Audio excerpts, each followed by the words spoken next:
Señoras, señores, muy buena tarde. Sean ustedes bienvenidos a la Biblioteca Mexicana de la Fundación Miguel Alemán.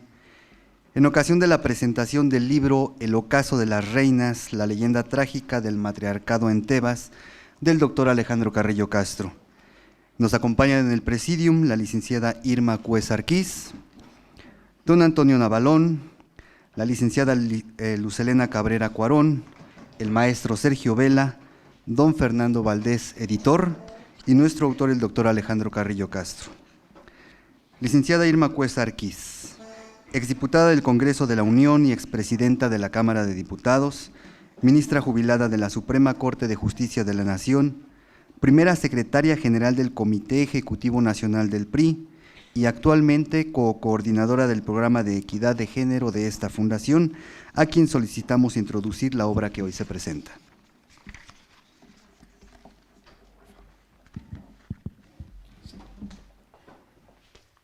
Tengan todos ustedes una buena noche. Como saben, presentar a un autor literario es un acto formal. El protocolo indica que se debe iniciar con datos y rasgos personales y debemos cumplirlo.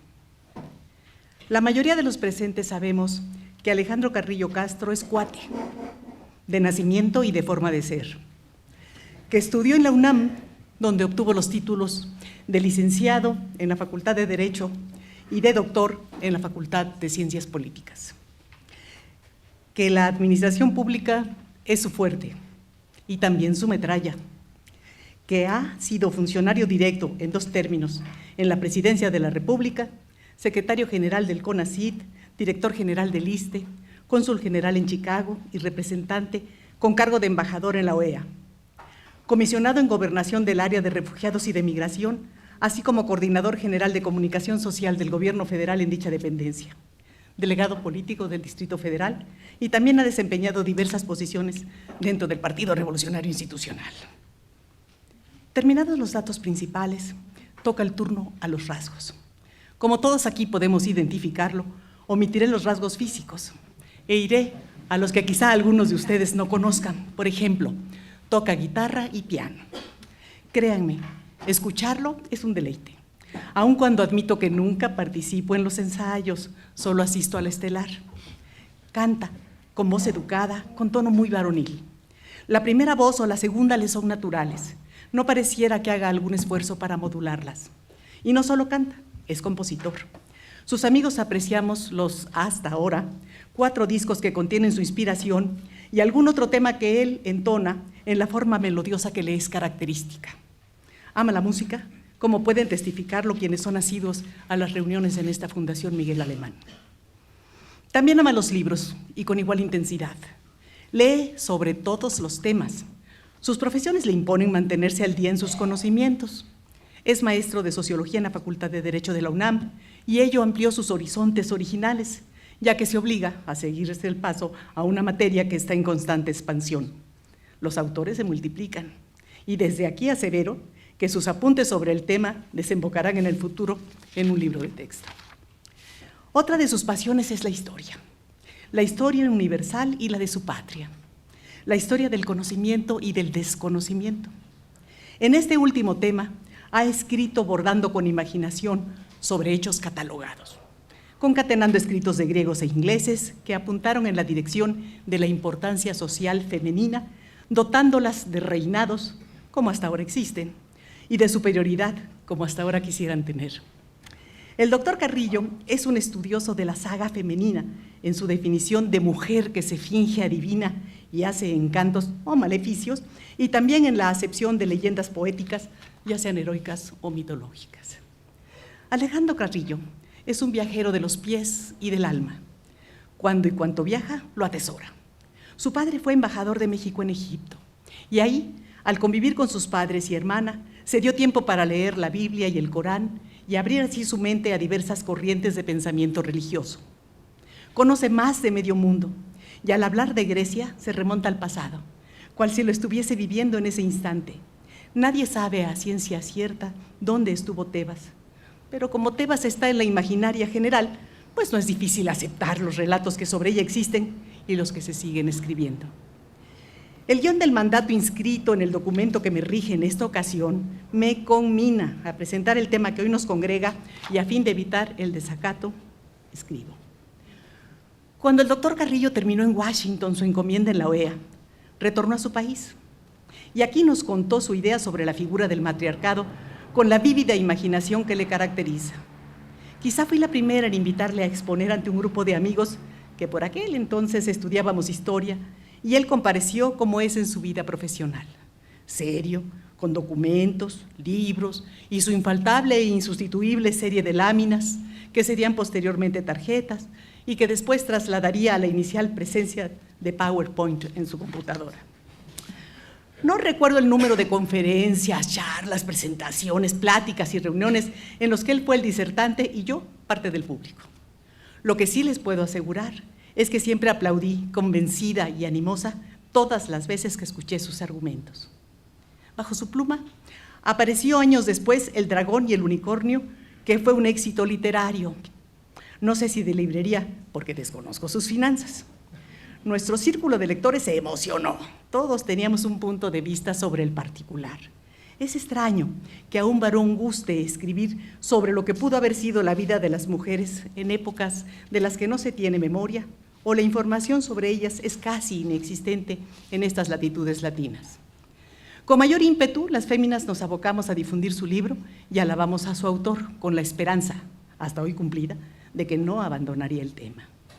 En ese libro, el prólogo lo escribió Carlos Fuentes. Leerlo es un plus, de modo que recomiendo su adquisición y proceder a devorarlo de inmediato. Sobre el tema, Alejandro escribió después un texto que prologó Sergio García Ramírez. Ninguno de ambos documentos tiene desperdicio. Cada uno trata con fuerza y pasión sobre la equidad de género, así que es de lectura y disfrute obligados. De modo que debemos congratularnos. Ya tenemos 3 escritores de lujo que se interesan por el tema de la mujer en su rol social, y animemos y animémonos para que la pasión sobre la materia no decaiga. Recordemos también una obra de teatro escrita por Alejandro, El Rey Creón, que en una de sus ya muchas representaciones fue puesta en escena en este mismo lugar, con consagrados actores de teatro.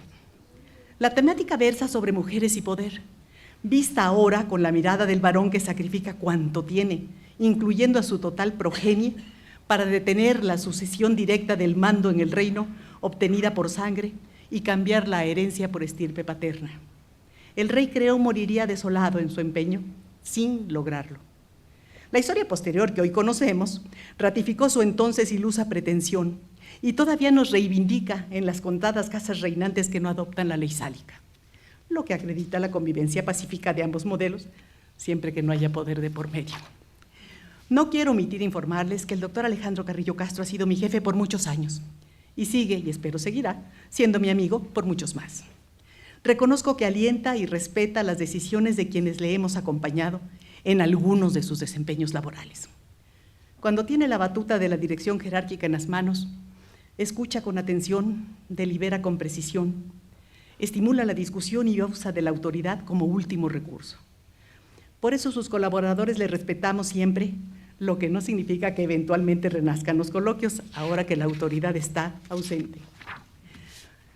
Tengo como misión en nuestra amistad aplaudir sus buenos éxitos, que son muchos, alertar sus pasos cuando no concuerdo con la meta, recopilar información si me lo solicitan, acompañar la lectura de sus proyectos literarios y discutir sin tregua todo lo que no me parece, solo porque no me parece. No es tan grave si se toma en consideración que, siendo amigos, mi producción literaria es de -0. Por tanto, no está obligado a hacer aquello a lo que la amistad obliga, a ser recíproco. Soy su seguidora en el tema del rol social de la mujer y estoy encantada de serlo. El libreto del protocolo me ordena despedirme. Felicidades, Alejandro, por esta nueva aportación y a ustedes por su atención. Muchas gracias.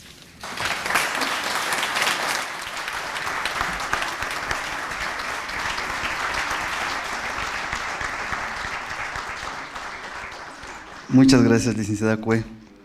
Don Antonio Navalón nació en España en 1952 y se nacionalizó mexicano en 2005. Es periodista, empresario, promotor cultural, además de analista y conferencista en diversos foros nacionales e internacionales. Destaca como articulista en revistas como Letras Libres, Revista de la Universidad de México, Foreign Affairs Latinoamérica y Nexos. Actualmente es columnista de El Universal y titular de la revista digital Reporte Índigo, además de colaborar en la sección En la Opinión de en Noticieros Televisa y Los Tiempos de la Radio en Radio Fórmula. En el marco del festejo del Bicentenario de la Independencia y Centenario de la Revolución, ideó y dirigió el proyecto 1000 Becas Generación Bicentenario, a partir del cual 1000 alumnos reciben ya una beca que mantendrán hasta que concluyan sus estudios universitarios. En el área docente ha sido profesor de la Facultad de Ciencias Políticas y Sociales de la Universidad Nacional Autónoma de México y director del seminario Sociedad y Tecnología. Su más reciente obra, Paren al mundo que me quiero enterar, fue publicada por la editorial Random House Mondadori en 2009. Ha sido acreedor a reconocimientos internacionales como el Yelmo de Mambrino 2005, el Premio Ondas 2006 y el Premio Nacional de Periodismo 2008, y solicitamos los comentarios de don Antonio Navalón. Buenas tardes, muchas gracias. Falta en el currículum algo muy importante. Amigo agradecido al doctor Carrillo Castro Alejandro, porque gracias a nosotros empezamos a tratarnos dentro de esa recuperación que debió haber sido y no fue, del orgullo nacional que era el Bicentenario. En esta casa, tan impregnada, tan ligada a la historia reciente del país, empezamos a recorrer, con el sentimiento y la razón, cómo debíamos constituir, celebrar, recordar y colocar de aquí en adelante, no hacia el pasado, de dónde veníamos y, por lo tanto, dónde queríamos ir. En medio de esa reflexión, en medio de ese entorno, nos hicimos primero cómplices históricos, después nos hicimos compañeros del orgullo del ser, él por nacimiento, yo por elección y generosidad de ustedes, y finalmente eso nos llevó al origen de las cosas. Nunca sabemos lo que sabemos, y si ustedes repasan en su memoria, se darán cuenta de que muy pocas veces pueden examinar el peso de verdad del conocimiento de las historias que han hecho que hoy seamos lo que somos, tanto en el devenir de los siglos, como es la antigua Grecia, como en el romano, o mucho más recientemente en los últimos 60 años de la historia del país. Es muy importante, y de ahí salió una comunicación mucho más profunda, que es la búsqueda del origen de las cosas. Yo creía saber, pero hasta que el doctor Alejandro Carrillo me dio su manuscrito, me di cuenta de que todo lo que yo creía saber sobre Creón, sobre Edipo, sobre Tebas, era un conocimiento superficial. Me explico. Siempre he pensado que el último genocidio que queda por cumplir es el genocidio de la humanidad frente a las mujeres. Pero falta el origen, falta dónde empezó, por qué empezó, falta cuál es el hecho diferenciador. Y fue cuando, leyendo el texto, viendo los dibujos, viendo esa precisión mecánica y perfeccionista que acompaña la obra del doctor Carrillo Castro, me di cuenta de que había una explicación. ¿En qué momento nace el Estado y sustituye a la familia? ¿En qué momento la relación de la organización social pasa menos por la sangre y más por las reglas? ¿En qué momento se produce un fenómeno de desvirtuación natural del orden natural del poder? Ese, naturalmente, no es solamente como pensábamos en culturas más anteriores, sino en culturas más recientes que usamos como elemento referencial la sibila, el conocimiento de Delfos, la advertencia a Macbeth cuando veas que el bosque se acerca hacia ti. Todo eso, ¿qué quiere decir? Quiere decir una manera de gobernar el mundo de acuerdo a la ley y al orden natural que se enmarca dentro del sentimiento femenino frente al masculino. Jamás lo había pensado, lo reconozco. En general, creía conocer la historia griega, más o menos.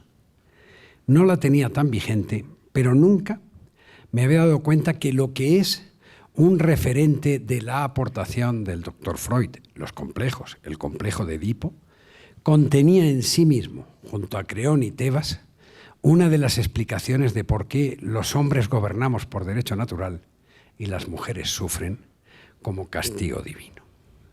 Y eso está en el ocaso de las reinas. Y eso está en todos y cada uno de los elementos. Naturalmente, me dio además la confianza de sugerirle, y le sugerí.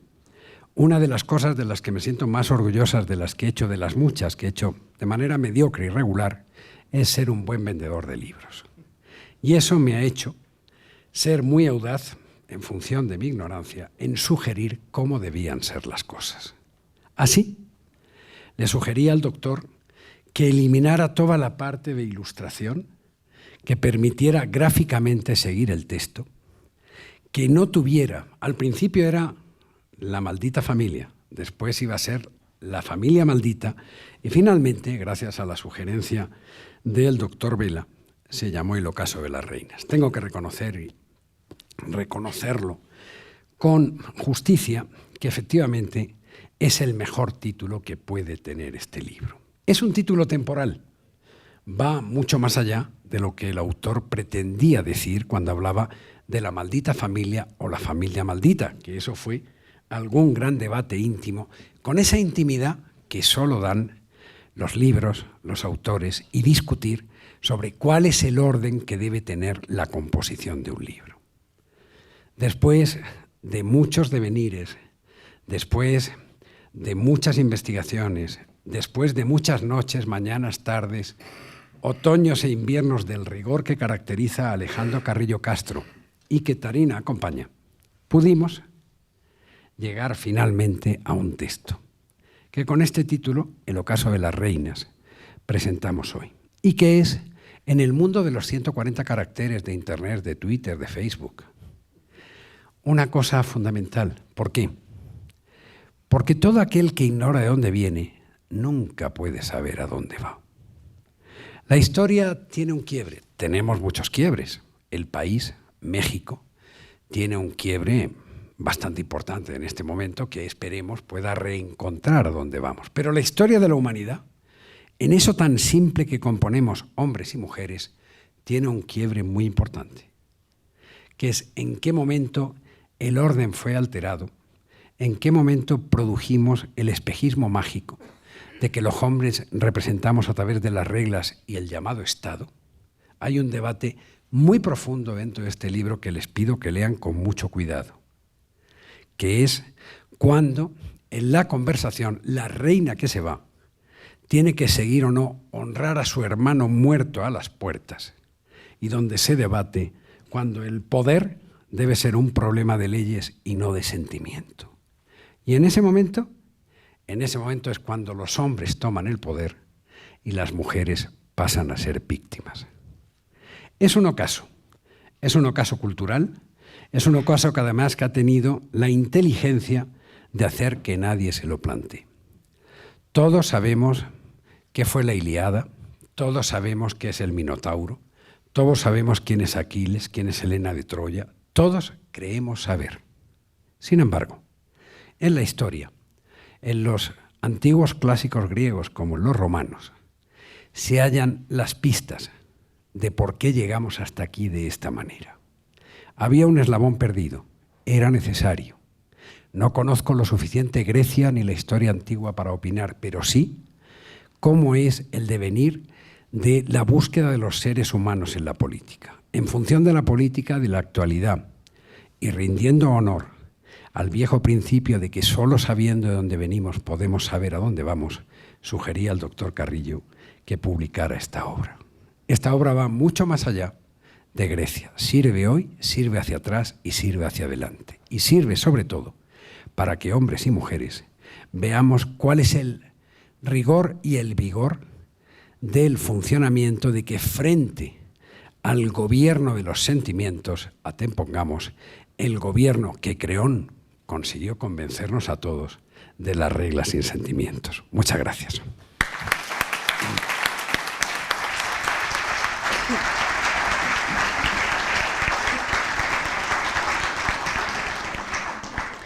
Muchas gracias, señor Navalón.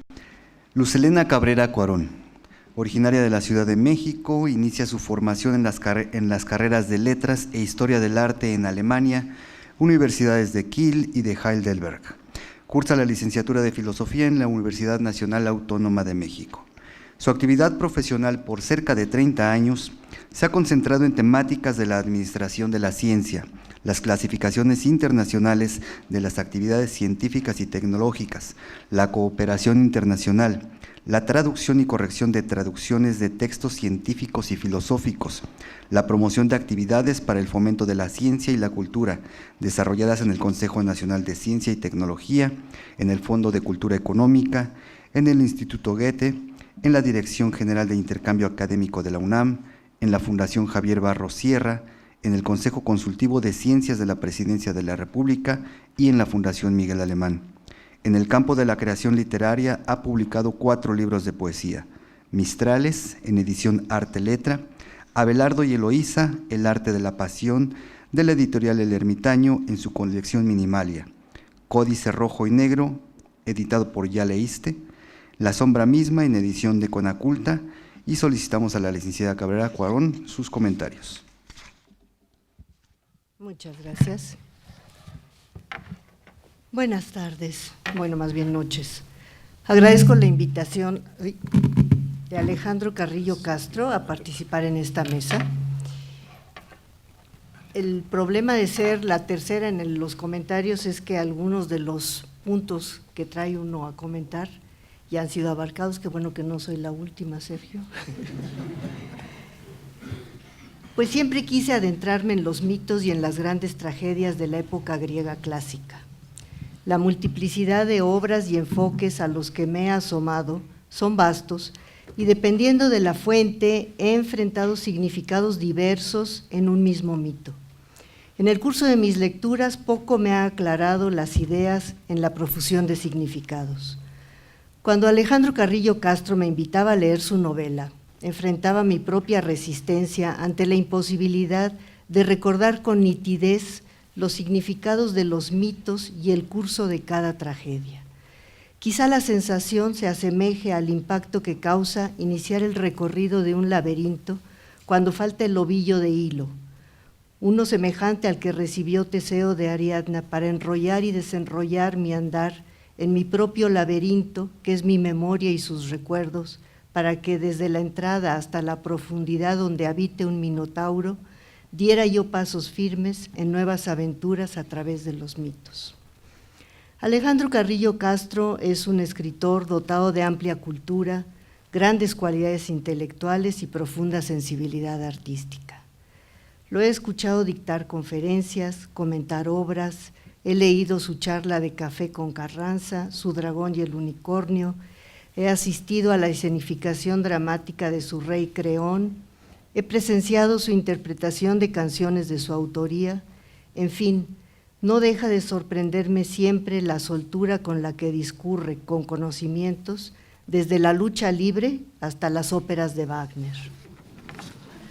Agradezco la paciencia que tuvo para insistir en mi lectura de El ocaso de las reinas, que conforme fui avanzando pude hacerme acompañar por el ovillo de hilo que finamente tejió Alejandro en su trama, y mi laberinto intelectual se fue encontrando en casa con la obra. Ya Roland Barthes señaló que los relatos del mundo son innumerables. Así es inagotable la experiencia de la vida que se relata a diario, porque constantemente narramos el mundo y hacemos del mundo lo narrado. El mundo o las experiencias narradas son parte de la trama de nuestra vida diaria, pero al narrar, resignificamos una experiencia de carácter temporal. Al inventar una intriga, significamos y resignificamos una experiencia vivida o leída. La biblioteca de Alejandro Carrillo Castro, como toda biblioteca, está llena de difuntos, de pasadas experiencias vividas e inventadas en narraciones. A esos difuntos se les vuelve a dar vida al leerlos, pero no conforme con revivirlos para sí, Alejandro los toma, los acicala lentamente y los reinventa, los resignifica al narrarlos transformados en un mundo reconvertido por el imaginario de Alejandro. En esta obra, El ocaso de las reinas, recurre a un mito que nos es familiar a partir de la lectura y escenificación o más bien de las tragedias de varios personajes emblemáticos del conjunto de obras que integran el llamado ciclo tebano dentro de la tragedia griega. Aprovecha Alejandro Carrillo Castro los relatos trágicos de Esquilo, de Sófocles, de Eurípides, para llevar a cabo una recreación novelada de estas historias y plantear una crítica enderezada al régimen social en el que se basa la tensión que provoca el poder entre géneros, se ejerce en una Tebas imaginada y similar a la original, pero revisada desde otro prisma, la visión de la sociedad matriarcal, imaginaria, pero factible. Para lograr su propósito de introducirnos a un mundo matriarcal en pleno, utiliza un recurso creativo a caballo entre la tragedia y la narrativa, y Carrillo Castro nos ofrece una espléndida tragedia novelada. Aprovecha en ello el sustrato cultural de las grandes tragedias griegas que nos son familiares, pero enriquecidas con la minucia del hacer y quehacer de la cultura y sociedad tebanas. En esta novela destaca profundamente la originalidad con la que el autor nos presenta una reinterpretación del sentido y sentimiento trágico de Edipo y de la línea generacional de su progenie.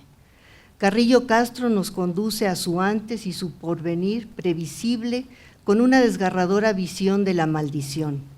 En otras palabras, el autor nos abre al sentimiento trágico de la maldición que se mira imperiosa e ineludible y que se mirará ya sin ojos que miren en el ocaso de aquellas reinas. La reinterpretación de este trágico conjunto de vidas en torno a Edipo nos permite acercarnos a la revisión que realiza este mitógrafo literario. Alejandro Carrillo Castro, como todo mitógrafo, padece la afección que le es propia a quien profesa este oficio. Convulsiona las acciones propias de todo mito. Estas acciones del mito implican su contrario. Nuestro autor nos lleva a esta su ficción plausible y vivimos en el cobijo seductor de un matriarcado a la sombra de la lectura de El ocaso de las reinas. Este matriarcado que hábilmente desentraña Alejandro Carrillo Castro nos mueve tanto como el propio impulso, porque este imaginario sí fluye por nuestra autoconciencia cultural, quizá no como el conjunto relatado, sino en mínimos detalles, tan íntimos y tan antiguos que conforman la huella de quienes somos en realidad, o más bien, y me corrijo, de quienes fuimos lo que fuimos o lo que pudimos haber sido antes de ser lo que hoy somos, pero que seguimos anhelando ser en lo oscurito lo que fuimos, un patriarcado que lleva en sí su contrario. Este contrario es el presupuesto de nuestro misterio, es el supuesto del mito.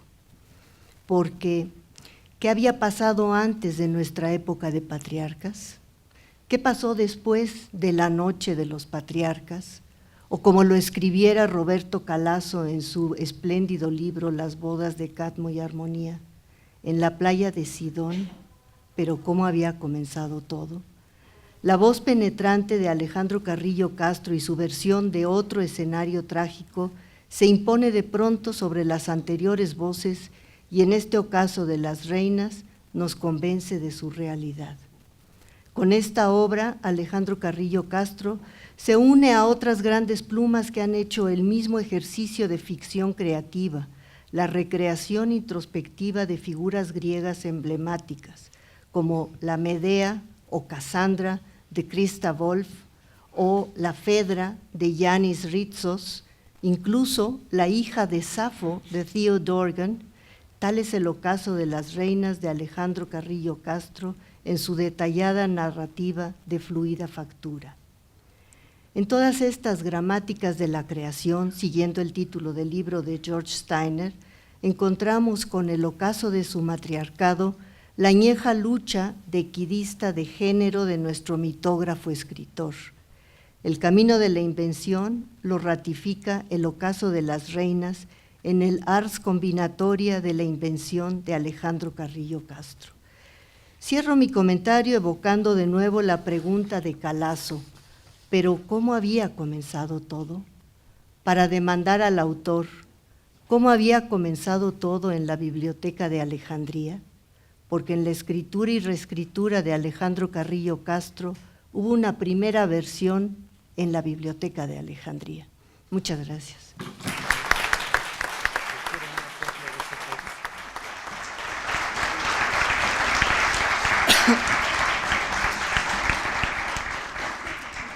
Muchas gracias, licenciada Cabrera Corón. Sergio Vela, director de escena y diseñador especializado en ópera, cuyos trabajos se han presentado en México, Estados Unidos, Italia, España, Alemania e Irlanda. Es autor de ensayos sobre arte y humanidades, imparte cátedra, cursos y conferencias y es anfitrión de programas culturales de radio y televisión. Como promotor cultural fue director de la Ópera de Bellas Artes, director general del Festival Internacional Cervantino, director general de Música de la Universidad Nacional Autónoma de México y presidente del Consejo Nacional para la Cultura y las Artes. Es consejero artístico de la Academia de Música del Palacio de Minería y del Festival de Música de Morelia.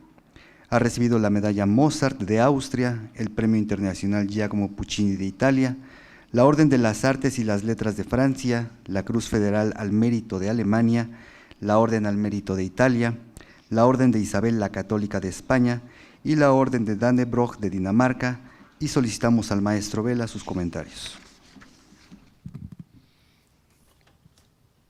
Muchísimas gracias. En primer lugar, a mi queridísimo amigo Alejandro Carrillo Castro por su muy amable invitación para participar en esta mesa, donde he logrado reencontrar al querido Antonio Navalón, volver a estar con la querida Luz Helena, en este entorno, en esta casa hospitalaria, donde frecuentemente hago algún intento de aportación a la divulgación artística, donde siempre me he sentido a mis anchas. Me debatía yo sobre si improvisar un texto o sobre si leer un texto.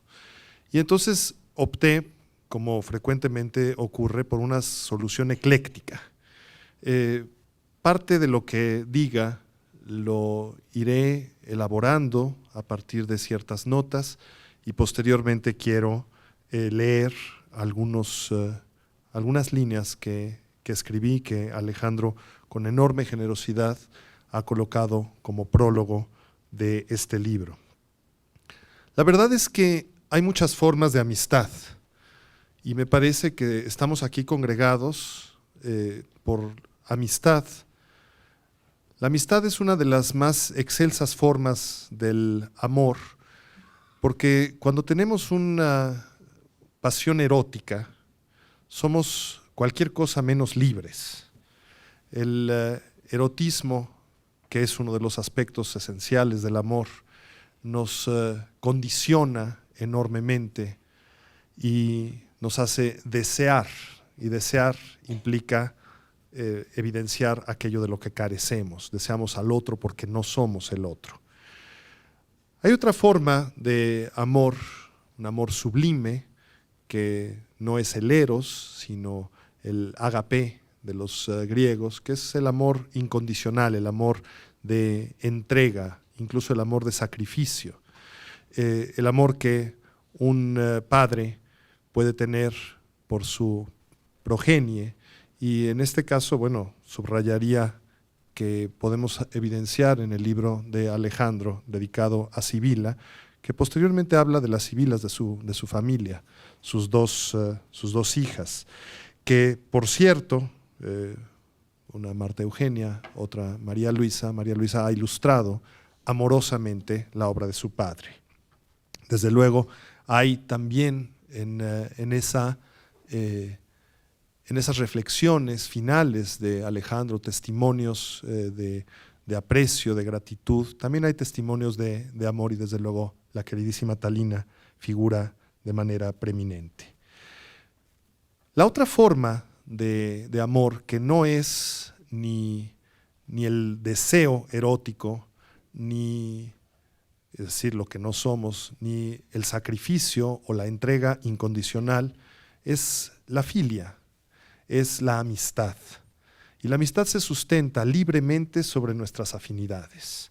Entonces, yo quiero imaginar, y con esto quisiera redondear la parte introductoria de mi participación, que lo que nos tiene aquí congregados es precisamente la serie de afinidades, que en el caso de esta amable concurrencia quedan en evidencia porque nada sino la amistad y el interés por el autor los ha movido aquí, y nada nos ha movido a estar compartiendo esta mesa sino esa serie larguísima, querido Alejandro, de afinidades que la verdad es que mucho me honra. Pero en la vida no todo es causal ni todo es casual.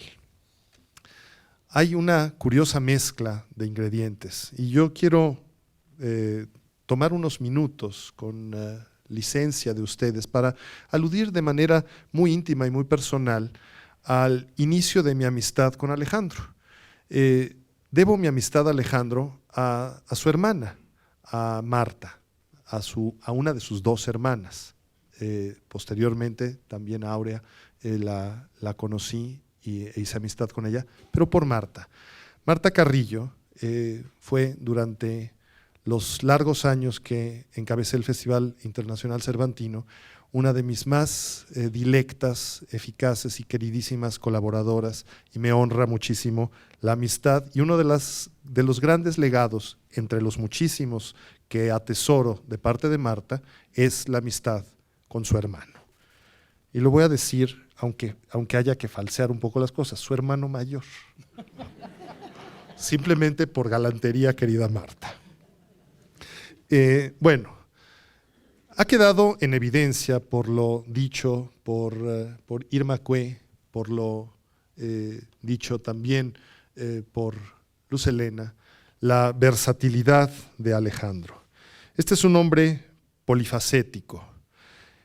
Pero yo quisiera redondear, porque cuando Irma muy atinadamente hablaba de los datos y de los rasgos y subrayó con enorme pertinencia los rasgos esenciales del autor y de su serie de obras, de las cuales esta es una más, una logradísima, pero una más entre lo mucho que ya nos ha legado, es que Alejandro hace muy bien lo que hace, lo cual me parece digno de admiración y digno de celebración. Hay que saber para qué sirve uno y hacerlo de la mejor manera. La ventaja es que Alejandro sirve para muchas cosas y ha hecho mucho, y lo que hace, lo hace muy bien.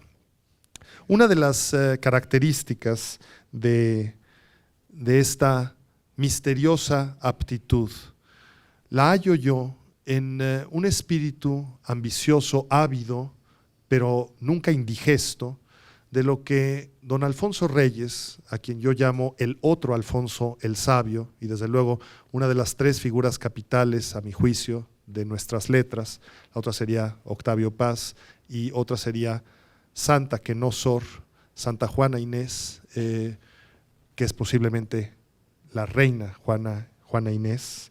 Don Alfonso Reyes hablaba de la afición de Grecia, y es que realmente los griegos pensaron prácticamente sobre todo.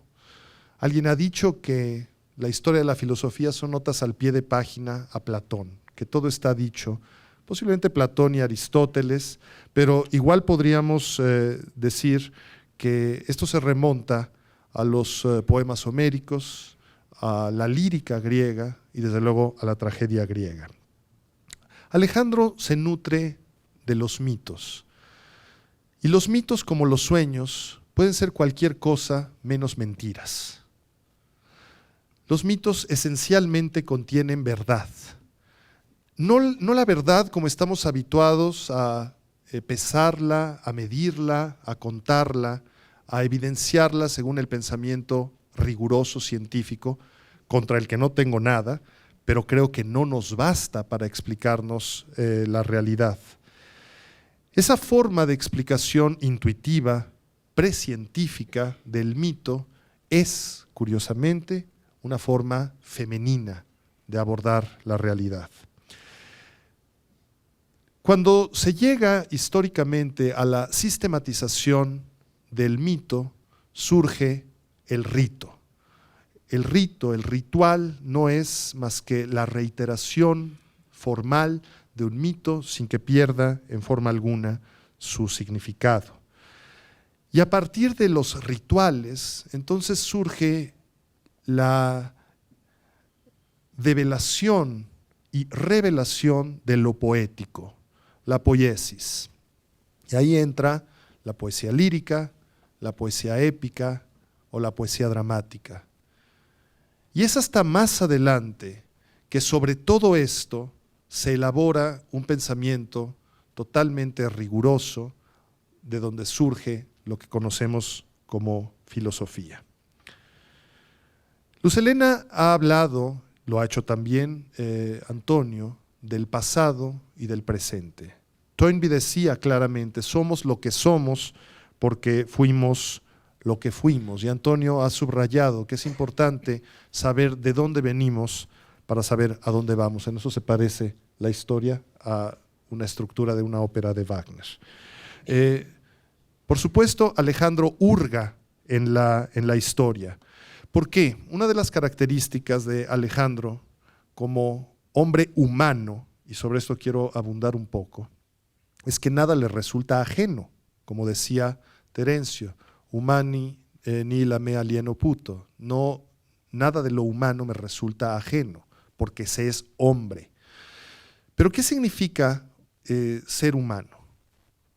En los albores de la civilización clásica, Humanitas diferenciaba a los hombres entre sí. Había hombres humanos y hombres bárbaros. La barbarie y la humanitas, barbaritas y humanitas son conceptos antitéticos en la cultura clásica.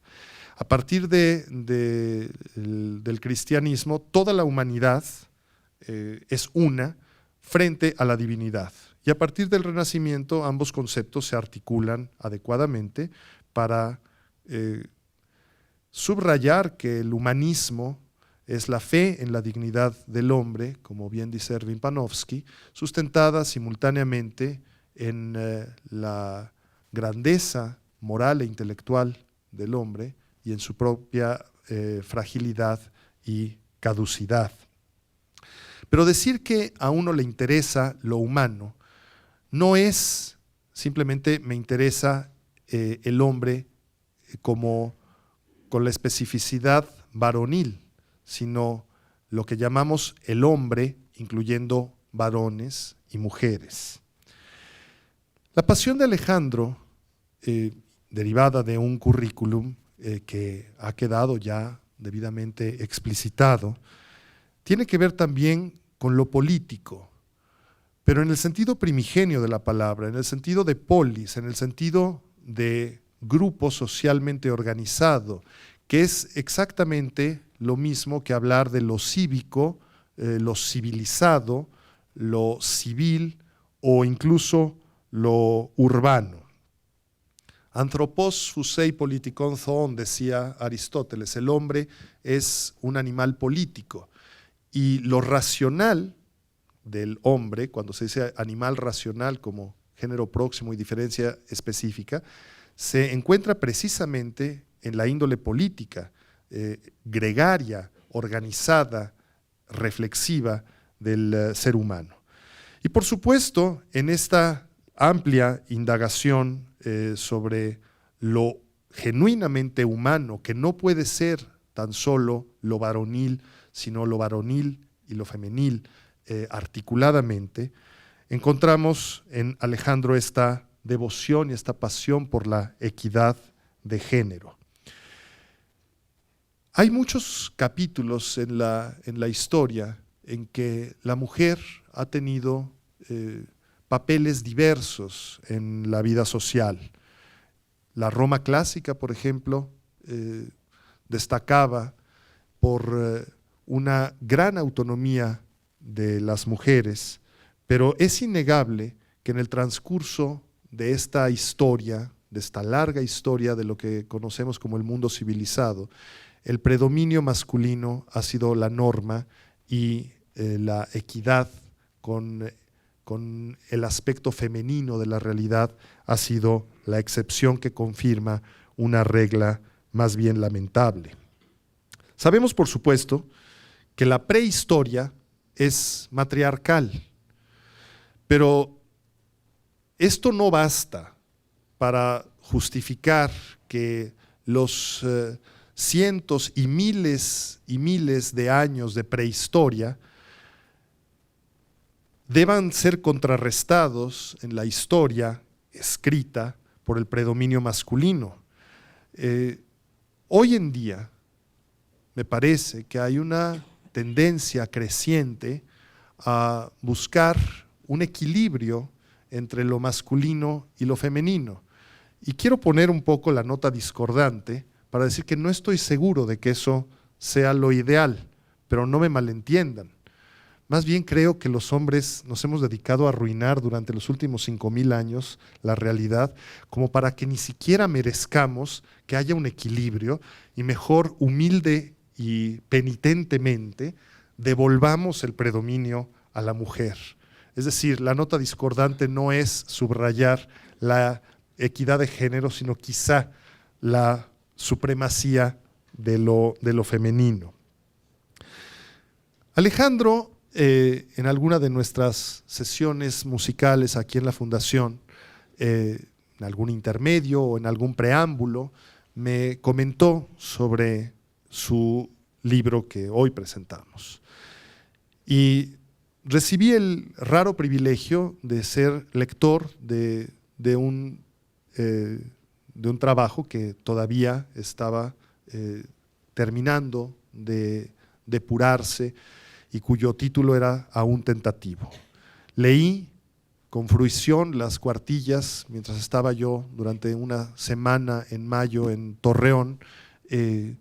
Dirigía yo un programa con la Camerata de Coahuila y entre Haydn, Mozart y Gluck alternaba, francamente, con una enorme pasión la lectura del libro de Alejandro.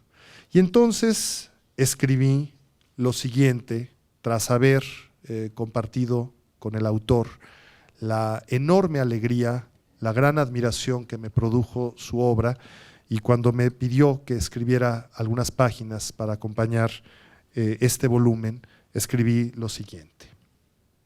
En algún momento del pasado remoto, la humanidad dejó atrás la vida nómada y la recolección. Al surgir el sedentarismo, comenzó la civilización en sentido literal. Sin embargo, el surgimiento de las ciudades no implicó de manera inmediata el tránsito de la prehistoria matriarcal a la historia patriarcal. Más bien, contamos con muchos indicios que nos permiten suponer la supervivencia del matriarcado, aunque esa forma de organización social se hallara herida de muerte. No es posible determinar la manera en que ocurrió la transformación capital, pero sí es dable imaginar, como hiciera Robert Graves en sus poemas y en La diosa blanca, que el predominio femenino daba mejor y mayor sustento al mundo y que la estructura patriarcal implicó, en última instancia, una mengua irreparable para nuestra especie. Con el ocaso de las reinas, Alejandro Carrillo Castro vuelve a explorar los temas que le son más caros. Como abogado del género femenino y como estudioso de la cultura griega, ha reelaborado el ciclo tebano, cuyas versiones más conspicuas se hallan en los grandes poetas trágicos, Esquilo, Sófocles y Eurípides, para articular esas fuentes con otras de mayor antigüedad como Homero o Hesíodo, y las más tardías de Grecia como Herodoto. Al abrevar de tantos manantiales, incluidos los más cercanos Bachofen, Fraser, Briffaut, Morgan, Graves, Toynbee y Fromm, el autor supo sobreponerse a las contradicciones inherentes de la pluralidad y logró ofrecer en este libro una versión sintética, original, verosímil e ingeniosa de las tramas que comienzan con la fundación de la dinastía de Tebas por parte de Armonía y que pasan por la hegemonía de las reinas Nicteis, Antíope y Yocasta. Así Alejandro Carrillo Castro hace un repaso de los gobiernos de Layo, Edipo y Creón a partir de una hipótesis de enorme valía. a la par de la maldición que pesara por 3 generaciones en la dinastía tebana, habría tenido lugar la sustitución del matriarcado por la estructura patriarcal más de 2200 años antes de la era cristiana. 1200 años antes de la era cristiana. El autor, además, da cuenta de erudición histórica, amenidad, elegancia lingüística y una especial habilidad para cautivar al lector. El ocaso de las reinas es un libro sustancioso que difícilmente se abandona, pues su flujo discursivo nunca decae, sino que aumenta en interés conforme la trama se vuelve más compleja y el destino de sus personajes es cada vez más cruento. El ocaso de las reinas es una novela de incuestionable méritos formales que bastarían para celebrarla. Con todo, es su formidable contenido, junto con la cálida palpitación de una ética rigurosa, lo que le dará un lugar perdurable y trascendente en nuestras letras. Yo quisiera concluir mi participación en esta mesa reiterando mi agradecimiento, reiterando que para mí la aparición de este libro es causa de celebración y por ser amigo de Alejandro es también motivo de enorme orgullo que este libro vea la luz, porque me siento muy orgulloso de la amistad que Alejandro me brinda y me siento muy orgulloso de mi amigo Alejandro. Pero también quisiera yo decir que ocaso, este título, El ocaso de las reinas y lo poético se debe imponer. Quizá cuando sugerí este título y Alejandro gentilmente lo adoptó como título definitivo de la obra, quizá ni él ni yo reparamos en que ocaso significa cualesquiera de los dos crepúsculos.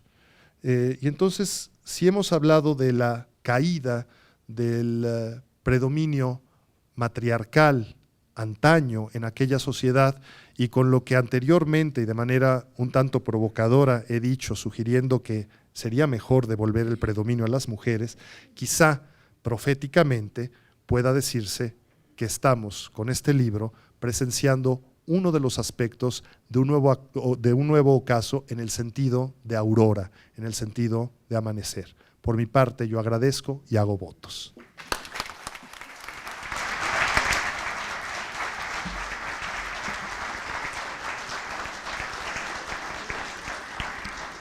Muchas gracias, maestro Vela, y solicitamos al doctor Carrillo Castro sus reflexiones finales.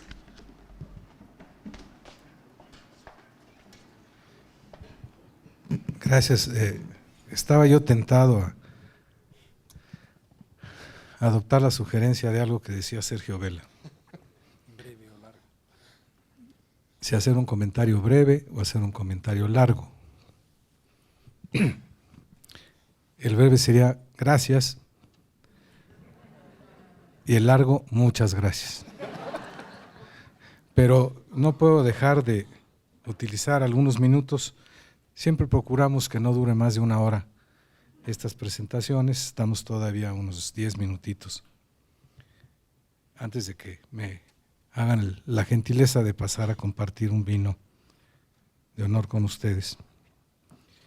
Y quiero empezar a darle las gracias a todos los que están aquí presentes, quienes me acompañan en la mesa, queridísimos amigos, que en estricta equidad de género son 2 hombres y 2 mujeres. Obviamente estaba previsto de esta manera. Y a todas y todos ustedes, como bien decía Sergio, que solo entiendo que estén aquí por amistad, por filia, porque de otra manera no veo cómo muchas y muchos de ustedes me hagan el favor de estar por enésima vez, como dice Irma Cuella, perdió la cuenta. Alzheimer afortunadamente viene a mi ayuda porque puede que le parezca nuevo, pero ya he estado en más de 150 presentaciones del tema, desde que efectivamente allá por 1980 y tantos nos invitó a dar una charla sobre el mismo en su casa con los amigos con los que se reunían. Y quiero hacer 2 reflexiones a propósito de lo que acabo de escuchar. Alguna vez leí, y creo que hay muchísima razón en este adagio que un hombre es el resultado de los maestros que tiene y de los amigos que escoge. Y yo no puedo ser más afortunado en la segunda parte. Muchos de los maestros me fueron impuestos por la currícula y por las disposiciones del sistema educativo, pero los amigos que he podido escoger en la vida, que son mi mayor riqueza, están la mayoría aquí conmigo. Algunos más antiguos, algunos más recientes, pero todos me han dejado su impronta. Decía también Sergio que Terencio advertía que el humanista debe de perder el miedo a explorar algunos campos que a veces le están prohibidos, como un abogado puede meterse a hacer canciones, como alguien puede, siendo buen estudiante, practicar la lucha libre con una máscara, como saben bien mis hermanas, cuando teníamos 12 años, y donde aprendí que la lucha libre, al igual que muchas otras actividades de este país, es una farsa, pero una farsa que cuesta mucho trabajo realmente dominar y hacer creer que es en serio.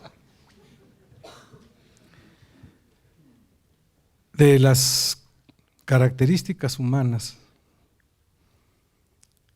que también comparto está la terquedad, indiscutiblemente. Este tema me apasionó desde que en 1967 leí un libro pequeñito de Erich Fromm, El lenguaje olvidado, en donde hablaba por primera vez de Bachofen y de su investigación sobre la posibilidad de que hubiera existido un matriarcado antes que el sistema patriarcal. Y me aboqué a explorar los libros de Bachofen, de Fromm, de Toynbee, obviamente, de Graves, aquí ya mencionados, y durante cerca de 10 años estuve explorando lo que se convirtió en aquel ensayo que acabó titulándose El dragón y el unicornio, que tampoco hubiera salido a la luz de no ser porque un amigo entrañable, Carlos Fuentes, me hizo exactamente lo que Antonio Navalón y posteriormente Sergio Vela. Y Earl Shorris, que murió hace poco, pero que me mandaba mails casi cada semana diciendo, termina el libro, termina el libro. Yo le explicaba es que ni mis hijas, ni mis hijos, ni Talina, ni mis amigos quieren ya saber, oír una sola tilde, una sola palabra de griegos y de romanos, y del dragón y del unicornio. Es más, he tenido problemas familiares porque cada vez que vuelvo a tocar el tema, Talina y mis hijos me dicen, otra vez, papá, ¿no te cansas de estar con el mismo tema? Ya trata cosas modernas. Talina me decía, qué bueno que escribiste las charlas con Carranza, porque eso sí nos interesa, porque nos va a interesar todo lo anterior. Pero gracias a esta terquedad y a esta generosidad de amigos como Carlos Fuentes, que me dijo, me gusta tu tema y te lo prologo siempre y cuando lo publiques en 6 meses. Si no, no te hago el prólogo.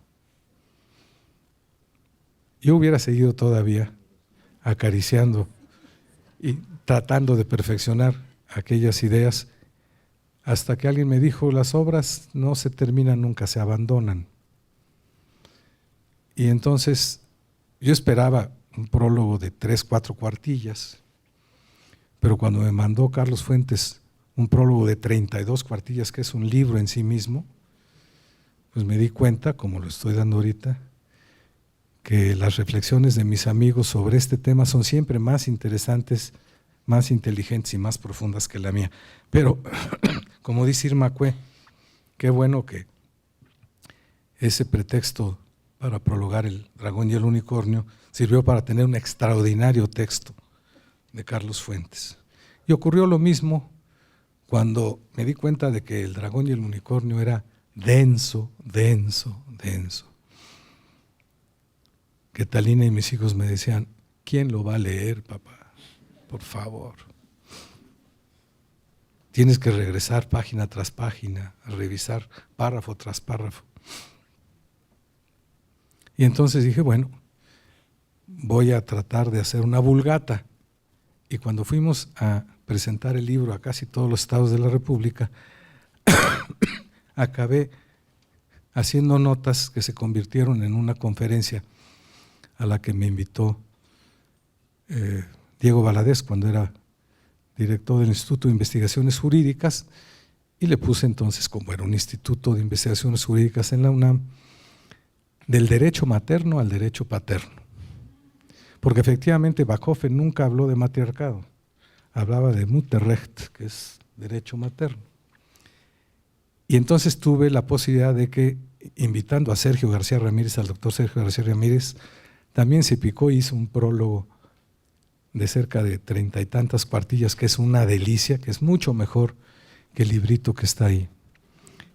Y me da mucho gusto que mis amigos inteligentes, sobre pretexto de hablar de las audacias de su amigo, hagan cosas mucho mejores que la mía.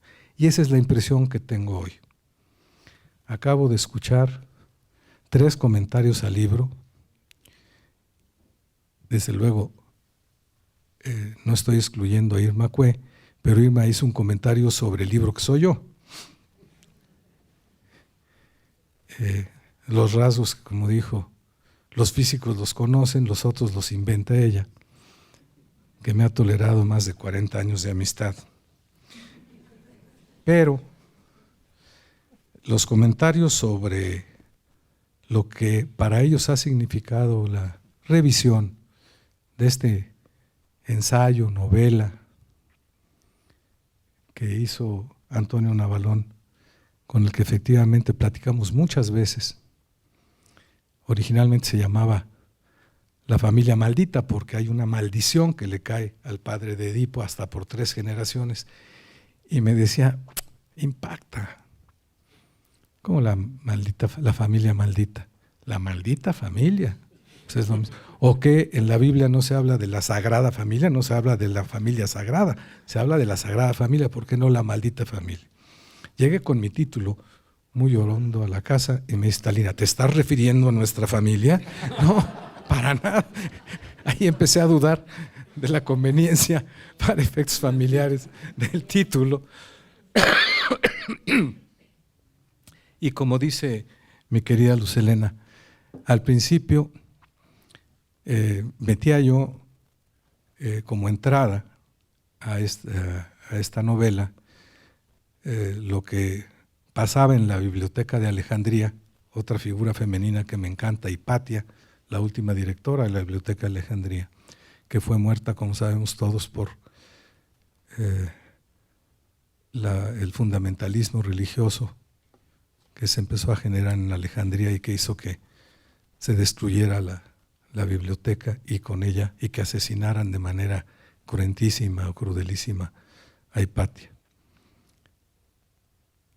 Ahí se encontraba un manuscrito que había escrito alguien 900 años antes en Tebas. Y llega otro de mis hijos, que normalmente es mi crítico más audaz, dice, otra vez, papá, el código de Da Vinci. Otra vez alguien que encuentre un rollito y que… Entonces tuve que abandonar eso que le gusta tanto a Luz Helena, el capítulo de Hipatia en la biblioteca de Alejandría. Y me quedé con el libro tal como está ahora, ya sin esa parte que a mí en lo personal me gustaba mucho y que me está conminando Luz Helena que también hagamos algo sobre eso. Y me pasó una cosa muy curiosa. Cuando me di cuenta de que el dragón y el unicornio era un tabique infame, salvo para algunos amigos que, como Nati González Parás, me hacen favor de leer muchas de las cosas, y Lalo Fejer, que fue el primero que lo leyó cuando estábamos en Washington, e hizo un comentario. Todavía no se lee el libro, y un poco lo que hicieron Antonio y Sergio, escribió un artículo sobre el libro que ya venía. Y para mi sorpresa, otro a quien le tengo que agradecer que se hubiera tenido que escribir El dragón y el unicornio fue Luis Donaldo Colosio, porque convocó, cuando era candidato a la presidencia, a una reunión de intelectuales, y como Carlos Fuentes acababa de escribir el prólogo, anunció, ahí viene por cierto el libro de Carrillo, y entonces ya no tuve ninguna justificación para no efectivamente mandarlo a la imprenta, con todos los defectos que todavía tiene, muchos de los cuales me ayudó a evitar Mariano Flores Castro, que está aquí, mi primo hermano, que tiene la tingencia de estarme diciendo, ¿por qué no le cambias esta palabra? ¿Por qué no haces así? Este es un libro colectivo, la verdad. Y así fue. Con Antonio me hizo sugerencias muy importantes que reestructuraron el libro. Luego fue Miguel Alemán, que se lo di a leer y me dijo, qué bonito está tu narración, pero de novela no tiene nada, la novela empieza en el 6º capítulo. Entonces tuve que reescribirlo todo y finalmente, cuando se lo planteé, me atreví a dárselo a Sergio por el enorme respeto intelectual y cariño que le tengo. Y me dijo, sí, pero no te ofendas, pero mira, no entiendo por qué pasa esto, no entiendo por qué está conectado esto con esto. Aquí aparentemente falta esto, etcétera. Entonces es un libro colectivo que se está reescribiendo el día de hoy gracias a estos generosísimos comentarios de mis 4 amigas y amigos que nos acompañan. Y quisiera yo terminar con decir la experiencia que tengo de cómo los libros se van escribiendo solos, que se le salen, se le escapan al autor muchas veces. Cuando escribí El Rey Creón y la generosidad del entonces gobernador Miguel Alemán hizo que me pusiera en contacto con su secretario de Educación y Cultura en el gobierno de Veracruz, se ensayó durante 6 meses originalmente El Rey Creón. También Natividad, cuando era gobernador, me hizo el favor de que se hiciera una lectura de la obra en el Centro Cultural, pero era una lectura dramatizada. Pero cuando fui un par de veces a ver que estaban poniendo la obra, el grupo de teatro de la Universidad de Jalapa, se me acercó la actriz, una jovencita del grupo de teatro que le había tocado desempeñar el papel de la hermana de Antígona, Ismene, y me dijo, oiga, doctor, no me gusta este papel. ¿Pero por qué? Pues es una mujer totalmente dominada, es una mujer que no quiere luchar, es una mujer que acepta por miedo la imposición de Creón. Le dije, bueno, pues así lo escribió Sófocles, que no fui yo. Pues sí, pero no me gusta, fíjese que así no lo hago. ¿Y qué quiere usted que haga? Pues reescríbalo, hágala un poquito más dinámica, un poquito más luchadora. Y me di cuenta de que tenía razón y que pues valía la pena, si Ismene me hablaba desde la obra a través de ella, había que reescribirlo. Y algo muy parecido pasó con la versión final, o hasta ahorita, del Ocaso de las Reinas. Obviamente el primer personaje que me llamaba la atención era Edipo. Graves y Fromm dicen que es el personaje que ocupa el parteaguas entre el matriarcado y el patriarcado en Tebas. Pero Fromm de alguna manera dice, en realidad el personaje que pierde, a propósito de lo que decía Sergio, es Creón. Porque aunque logra derrotar el sistema matrilineal, en realidad se queda solo, se queda sin la posibilidad de una vida plena. Y entonces, obviamente, la obra de teatro que ensayé, porque dije, bueno, si el tabique no lo aguanta nadie, El dragón y el unicornio, la Vulgata se salvó gracias al prólogo de Sergio García Ramírez, el tabique se salva gracias a que la mayoría de los que leen El dragón y el unicornio solo leen las páginas de Carlos Fuentes. Y entonces me atreví a hacer una obrita de teatro. Dije, a ver si pega. Digo, si es el tabique imposible de leer y el otro y la conferencia es muy pesada también, bueno, a lo mejor una obra de teatro. Y precisamente un amigo nuestro, Roberto D'Amico, al leer El Dragón y el Unicornio me dijo, Alejandrito, quiero poner en teatro El Dragón y el Unicornio. Le dije, estás verdaderamente borracho. Es un ensayo. Y luego, un día, le dije a Talina, quiero ir a ver a Alejandro, mi hijo, que vive en Buenos Aires. Y me dijo, sí, pero yo quiero hacer una travesía por barco, como suelen ser estas cosas. Le dije, bueno, ¿qué te parece si nos vamos en barco a Buenos Aires? Pero era saliendo de Valparaíso, 18 días en barco, donde no íbamos a ver más que glaciares y pingüinos. Me acuerdo que le dije a Nati y a Alfredo del Mazo, me voy con Talina 18 días en barco. Y me dijo Alfredo, ¿solo con tu mujer? ¿Qué vas a hacer 18 días? Le dije, no te preocupes, me llevo todas las obras, todas las tragedias griegas que las tengo compendiadas, que son 27 las que existen, 26 o 27. Y me puse a leerlas y de ahí me di cuenta de que había la posibilidad de hacer una especie de síntesis. Y de ahí nació El Rey Creón. Ya me está regañando. Y entonces regresé con El Rey Creón. Y dije, bueno, una obrita de teatro, a ver si así ya se entiende la tesis que yo quería originalmente plantear en El Dragón y el Unicornio.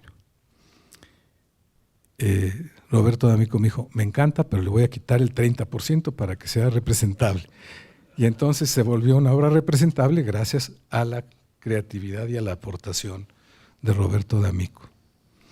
Y finalmente, cuando me di cuenta de que ya solamente 2 o 3 amigos y amigas como Irma Cue iban a ver El Rey Creón, entonces dije, bueno, ya la última, una novela, a ver si toda la tesis que viene desde El Dragón y el Unicornio, las conferencias publicadas, la obra de teatro, a ver si como novela pega.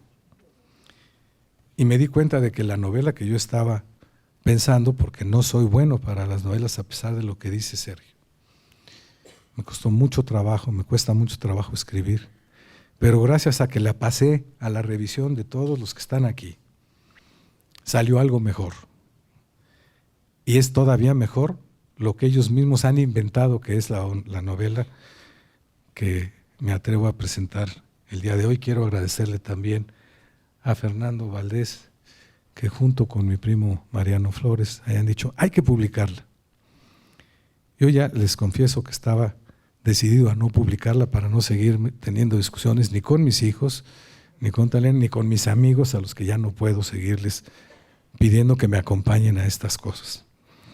Pero para mí es muy grato y muy vivificante saber que me permite reencontrarme con amigos como ustedes y aprender muchísimo, como lo he hecho desde que los conozco, de Irma Cue, de mi maestro Antonio Navalón, de otro maestro querido del que sigo deleitándome, aprendiendo todos los días, no solo de lo que dice, sino cómo lo dice, que creo que muchos de ustedes son testigos de esto, de mi extraordinaria colaboradora y amiga, que es la que realmente lleva las riendas operativas de la Fundación Miguel Alemán,